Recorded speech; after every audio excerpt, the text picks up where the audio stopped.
Welcome back to cinema ரசிகன் guys. இந்த வீடியோல இந்தியால பேன் பண்ண ஒரு 5 இந்தியன் மூவிஸ பத்தி தான் சொல்லியிருக்கேன். இந்த லிஸ்ட்ல இருக்கிற 5 படங்களை எதுக்காக பேன் பண்ணாங்க அப்படிங்கறதையும் படத்தோட ஒன்லைன் ஸ்டோரி என்ன அப்படிங்கறதையும் தான் பார்க்க போறோம். அதே மாதிரி வீடியோவோட கடைசியில இந்த படங்களை எப்படி பாக்குறதுன்னு சொல்லியிருக்கேன். சோ வாங்க இப்போ வீடியோக்குள்ள போயிடலாம். இந்த லிஸ்ட்ல முதல்ல இருக்கிற movie name the painted house. 2015ல வெளியான இந்த படத்தை எதுக்கு பேன் பண்ணாங்கன்னு அப்புறமா சொல்றேன். அதுக்கு முன்னாடி ஸ்டோரி என்னன்னு பாத்திரலாம். படத்துல ஒரு வயசான ரைட்டர் இருக்காரு. அவர் ஒரு நாள் வழக்கம் போல அவரோட வீட்டுல உட்காந்துக்கிட்டு இயற்கையை ரசிச்சுக்கிட்டே புக் ஒன்னு எழுதிக்கிட்டு இருக்காரு. அந்த நேரம் பார்த்து அவரோட வீட்டு காலிங் பெல் டிங் டாங் அப்படின்னு அடிக்குது. அவரும் யாருன்னு போய் கதவு திறந்து பார்த்தா ஆளையே மயக்கிற அளவுக்கு ஒரு அழகான பொண்ணு நின்னுகிட்டு இருக்கா. அவளை பார்த்த உடனே ரைட்டரால எதுவுமே பேச முடியாம நின்னுகிட்டு இருக்காரு. அப்போ அந்த பொண்ணு, இன்னைக்கு ஒரு நாள் மட்டும் நான் உங்க வீட்டுல தங்கிக்கலாமா அப்படின்னு சொல்லி கேக்குறா. ரைட்டரும் அதுக்கு ஒத்துக்கிட்டு அந்த பொண்ணு அவரோட வீட்டுக்குள்ள கூட்டிக்கிட்டு போறாரு. அன்னைக்கு நைட்டே அந்த பொண்ணை தேடி ரைட்டரோட வீட்டுக்கு அந்த பொண்ணோட பாய் ஃப்ரெண்ட் வரான். அவனும் அன்னைக்கு நைட்டு அவரோட வீட்லயே தங்குறான். அப்படியே அந்த ஒரு நைட்லயே ரைட்டர், அந்த பொண்ணு, அந்த பையன் 3 பேரும் ஜாலியா பேசி க்ளோஸ் ஃப்ரெண்ட்ஸா மாறிடுறாங்க. அதுக்கப்புறம் அடிக்கடி அந்த பொண்ணும் பையனும் ரைட்டரோட வீட்டுக்கு வந்துட்டு போயிட்டு இருக்காங்க. இப்படி இருக்கும்போது ஒரு நாள் எதிர்பாராததுமா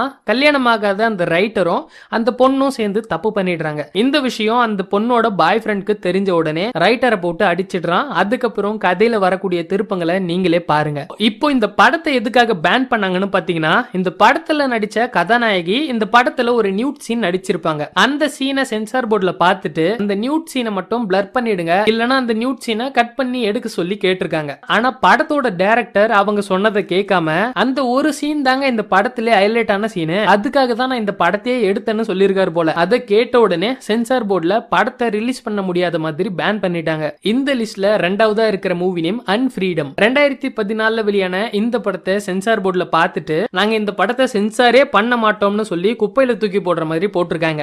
அப்படி இந்த படத்துல என்ன இருக்குன்னு பாத்தீங்கன்னா, இந்தியால இருக்கிற ஓரின சேர்க்கையாளர்களுக்கு ஏற்படக்கூடிய பிரச்சனைகளை பத்தி தெல்ல தெளிவா ஒரு டாக்குமெண்ட்ரி மாதிரி இந்த படத்துல காட்டியிருப்பாங்க. அது மட்டும் இல்லாம மத கலவரத்தை தூண்டுற மாதிரியான சில காட்சிகள்லாம் இந்த படத்துல இருக்குன்னு சொல்லிட்டு இந்த படத்தை இந்தியால பேன் பண்ணிருக்காங்க. பட் இந்த படம் வந்து நெட்ஃபிளிக்ஸ்ல அவைலபிளா இருக்குன்னு சொல்றாங்க. ஆனா நெட்ஃபிளிக்ஸ் இந்தியால அவைலபிளா இருக்கான்னு எனக்கு தெரியல. வேற கண்ட்ரியோட ஐடி இருந்தா செக் பண்ணி பாருங்க. இந்த லிஸ்ட்ல மூணாவதா நீங்க பார்க்க போற மூவி நேம் பேண்டிட் குயின். 1994ல டெம்பரவரியா இந்தியால இந்த படத்தை பேன் பண்ணி அப்புறம் இந்த படத்தை ரிலீஸ் பண்ணிருக்காங்க. படத்துல புலான் தேவி அப்படிங்கிற ஒரு பொண்ணு இருக்காங்க. அந்த பொண்ணுக்கு அவளோட பேரண்ட்ஸ் சின்ன வயசுல கல்யாணம் பண்ணி வச்சிடுறாங்க. கல்யாணம் ஆனதால புலான் தேவி அவங்க ஹஸ்பண்டோட ஊருக்கு கிளம்பி போயிடுறாங்க. அங்க போனதுக்கு அப்புறம் அந்த ஊர்ல இருக்கிற ஹையர் காஸ்ட் மக்கள் புலான் தேவி ஒரு லோயர் காஸ்ட்னு சொல்லி அவங்க கிட்ட தப்பா நடந்துக்கிறாங்க. அதுக்கப்புறம் புலான் தேவி அவங்களுக்கு நடந்த அநியாயத்துக்கு நியாயம் கேட்டு எங்கெங்கயோ அலைஞ்சு திரிஞ்சு பாக்குறாங்க. எங்கேயுமே அவங்களுக்கு நீதி கிடைக்கிற மாதிரியே தெரியல. கடைசியில தனக்கு ஏற்பட்ட அநீதிக்கு நானே நீதி தேடிக்கிறேன்னு சொல்லிட்டு